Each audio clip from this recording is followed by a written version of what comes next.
saya melihat wajahnya begitu kusut dan begitu jeleknya. Bukan jelek orangnya, maksudnya nggak enak dilihat lah.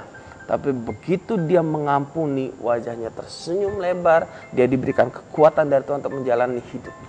Wah, itu luar biasa sekali. Dan yang pasti ada ketenangan, kedamaian dan dia bekerja, dia melahirkan anaknya, kemudian dia bekerja di sebuah yayasan dan akhirnya saya dengar yang dulu saya dengar kabar terakhir dipindahkan kota daerah Jakarta sana. Tapi saya yakin dia akan menjadi orang yang berhasil. Kenapa? Karena dia sudah menang atas masalahnya sendiri. Dia sudah mengampuni dirinya sendiri dan dia mempunyai nilai yang benar dalam hidup ini. Dan saya yakin dia menjadi kisah yang luar biasa. Iya. Ya. Banyak orang kan menghindar dari masalah, atau ketika begitu banyak masalah dia mencoba lari dari masalah itu. Tapi apakah saat kita menghindari atau lari dari masalah itu dapat menyelesaikan masalah? Ya, sebenarnya ada macam-macam. Yang dulu tukang lari-lari. Ada macam-macam cara orang bereaksi dalam menghadapi masalah, tergantung dari tipe kepribadian dari masing-masing orang itu. Seperti tadi Pak Susilo juga sedikit sudah sampaikan ya, bahwa orang yang dominan misalnya, dia akan marah-marah dan mungkin dia bisa memukul apa segala macam gitu ya, bisa ngamuk gitu. Dan kemudian orang yang stabil itu biasanya dia akan memilih untuk tidur, untuk menenangkan diri dari permasalahannya, menghindari konfliknya, dia nggak mau ribut, ya udah lebih baik cari aman-amannya aja gitu. Kemudian orang yang cermat itu bisa jadi dia menyendiri dan kemudian berpikir-pikir, mencari jalan keluar sendiri dari permasalahannya itu, lebih daripada dia menyelesaikan, mendatangi orang yang bersangkutan dan menyelesaikannya. Jadi kalau dia nggak temu jalan keluar, dia nggak pulang, Bu, biasanya. Dia akan lebih suka untuk menyendiri gitu ya, dengan dirinya sendiri dia berpikir gitu. Dan kemudian kalau orang yang intim itu biasanya dia akan cari telinga, dia akan mencari siapa aja orang yang bisa diajakin curhat, siapa aja orang yang bisa diajakin ngobrol. Sebenarnya dari masing-masing tipe kepribadian ini, dari cara menghadapi, dari cara bereaksi dari permasalahannya itu, masing-masing ini boleh-boleh saja dilakukan.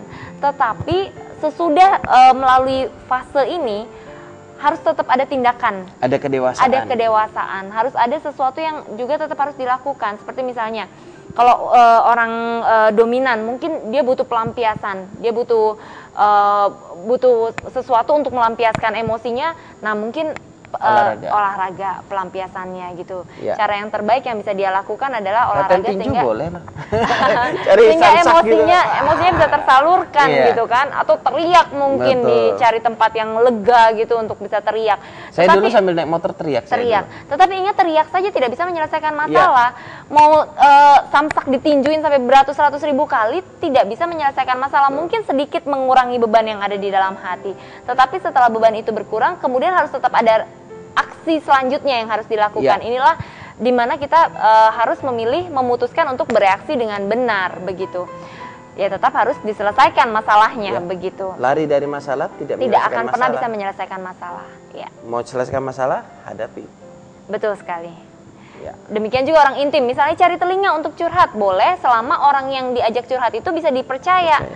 Seperti misalnya orang yang punya nilai-nilai yang positif, orang tersebut bisa dijadikan panutan atau teladan di dalam kehidupannya, punya track record yang benar begitu ya dalam kehidupannya. Kita juga bisa melihat, kalau misalnya kita mau curhat masalah rumah tangga, kita bisa melihat apakah orang ini layak atau tidak diajak curhat masalah rumah tangga. Jangan sampai kita mengajak orang curhat masalah rumah tangga, tetapi orang yang diajak curhat sendiri sedang mengalami masalah dalam rumah tangga. Jadi ini juga tidak dewasa gitu dikatakan. Kemudian orang yang stabil misalnya, kalau misalnya dia mau tidur atau misalnya dia mau sedikit rileks dan tidak berhadapan dulu dengan orang yang bikin dia pedih hati misalnya, itu boleh-boleh saja. Dia mungkin bisa menenangkan diri, tidur dulu sebentar, istirahat dulu, tetapi tidur terus juga tidak menyelesaikan masalah. Jadi setelah tidur juga dia harus memikirkan apa yang bisa dia lakukan gitu kan untuk menghadapi masalahnya. Karena tidak bisa lari dari masalah, seperti tadi Pak Susilo katakan, juga tidak bisa menyelesaikan masalah. Kemudian orang yang cermat, berpikir terus, mikir-mikir terus juga masalah nggak selesai. Mungkin dia butuh beberapa saat, 1 jam, 2 jam misalnya dia berpikir untuk memikirkan strategi apa yang akan dia lakukan, tetapi setelah itu tetap dia harus menghadapi permasalahan itu. Ya, kita ke SMS yang sudah masuk ya. Dari 6442, selamat malam Pak, saya mau tanya, saya pernah dulu waktu di kampung dikerjain sama teman, yaitu menghisap ganja. Dia campur dengan minuman teh, jadi tanpa saya sadari saya mewaja seperti menurut saja. Saya isap sedikit, pandangan saya langsung menjadi gelap. Jadi pertanyaannya, kenapa semenjak itu pergaulan saya di lingkungan jadi rusak dan saya jadi pelupa, saya ragu dalam bertindak dan pemarah, sementara saya cuma ngisap sedikit. Sementara itu saya jadi benci sama teman saya dan dia pernah juga bilang aku orangnya berubah total. Katanya lama-lama aku bisa gila dan pernah dibilang seperti itu. Terima kasih. Ya, yang pasti begini, karena pergaulan yang salah itu bisa merusak kita. Ya. Waktu kita nggak bisa berdamai dengan diri kita, akhirnya apa yang terjadi, kita menghakimi diri kita sendiri. Semakin merusak diri Semakin kita merusak sendiri. diri kita sendiri. Misalkan sudah, ya udah memang aku nih orangnya jahat, aku nih mungkin pemakai narkoba atau apa gitu ya. Waktu Orang dia yang menghakimi pelupa, dirinya, iya pelupa. Mengecap berarti ya. Iya, kenapa? Karena lingkungan sudah mencap dia, tanpa dia sadar dia menyetujui. Ya memang aku ini orang yang nakal gitu. Dia misalkan. menjatuhkan stempel di dalam dirinya sendiri bahwa dia memang seperti yang orang lain katakan begitu. Jadi dia malah ikut menyakiti dirinya sendiri. Nah, bagaimana untuk lepas dari itu? Yang tadi saya katakan, datang pada Tuhan, curhat. Yang kedua, coba pilih komunitas yang benar dulu. Betul sekali. Memang kalau burung emprit kumpulnya sama burung emprit, mana ada burung emprit kumpulnya sama elang gitu, nggak ada, ya. Burung emprit atau burung emprit, burung apa? Burung pipit lah bahasa kasarnya. Gereja. Ya, burung pipit tuh kumpulnya sama burung pipit, nggak ada burung pipit kumpulnya sama elang. Nah, sama orang-orang yang merasa dirinya rusak, orang-orang yang merasa dia sudah tidak punya harapan, dia akan cenderung kumpul dan orang-orang yang seperti gitu. Nah, bagaimana untuk kita menjadi lebih baik, orang-orang yang merasa dirinya rusak dan tidak punya pengharapan? Berkumpullah dan orang yang punya pengharapan. Berkumpullah orang-orang yang punya mimpi. Berkumpullah dan orang-orang yang memiliki nilai-nilai yang bisa memberikan kita semangat, memberikan kita yang bisa menerima kita apa adanya, dan memberikan kita semangat untuk keluar dari masa lalu kita yang buruk. Nah, saya yakin waktu Anda melakukan hal itu, Anda pasti bisa mengalami kemenangan. Ya, mungkin boleh saya tambahkan Ya. sedikit ya. Masa lalu memang masa saat ini, masa yang terjadi dalam kehidupan kita hari-hari ini memang ditentukan oleh masa lalu kita. Tetapi sebenarnya masa lalu itu tidak akan pernah bisa memenjarakan diri kita. Ya, jadi betul jangan pernah izinkan kondisi di masa lalu Anda menentukan kondisi Anda saat ini gitu. Apalagi masa depan. Apalagi masa depan, itu rugi banget. Makanya kalau memang kita sudah menyadari saat ini, langkah awal paling awal yang harus Anda lakukan adalah sadari dulu bahwa apa yang Anda pilih hari ini akan menentukan masa depan Anda. Mungkin Anda merupakan produk dari masa lalu Anda. Mungkin apa yang terjadi pada diri Anda adalah akibat dari apa yang terjadi di masa lalu. Itu akibatnya bisa terasa sampai dengan saat ini gitu. Tapi jangan biarkan itu mengganggu masa depan Anda. Oleh karena itu, ambillah keputusan yang benar hari ini supaya masa depan Anda akan ditentukan oleh pilihan apa yang Anda ambil itu gitu.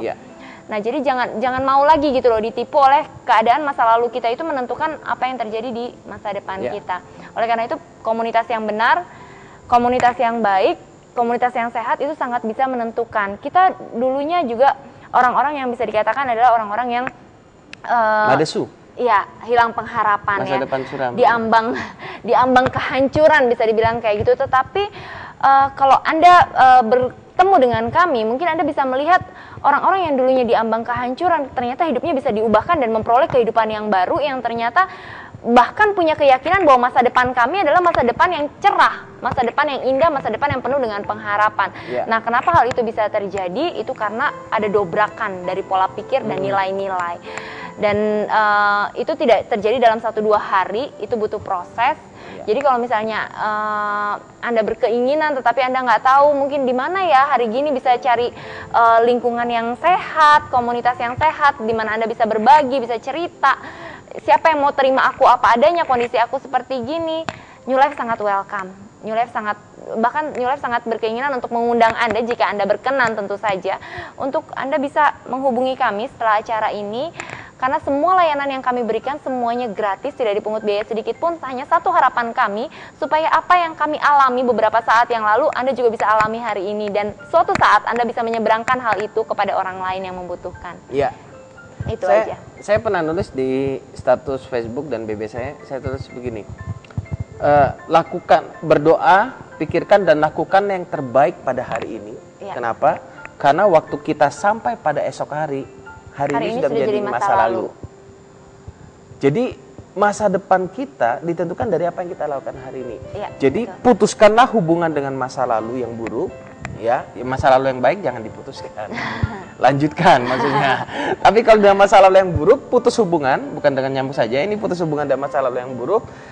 Doakan, pikirkan dan lakukan yang terbaik buat saat ini, karena hari esok, waktu kita sampai pada hari esok, hari ini sudah menjadi masa lalu. Iya. Jadi buatlah, intinya buatlah sejarah yang selalu yang terbaik dalam hidup kita. Kenapa? Karena itu akan menentukan masa depan kita yang lebih dahsyat. Ya, Ya. stop dulu, kita break sejenak untuk jeda pesan. Ya pemirsa, kita saksikan jeda pesan perubahan yang berikut ini. Jangan kemana-mana pemirsa. Ya, dan tetaplah bersama kami.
Ya, terima kasih pemirsa karena Anda masih tetap setia bersama kami.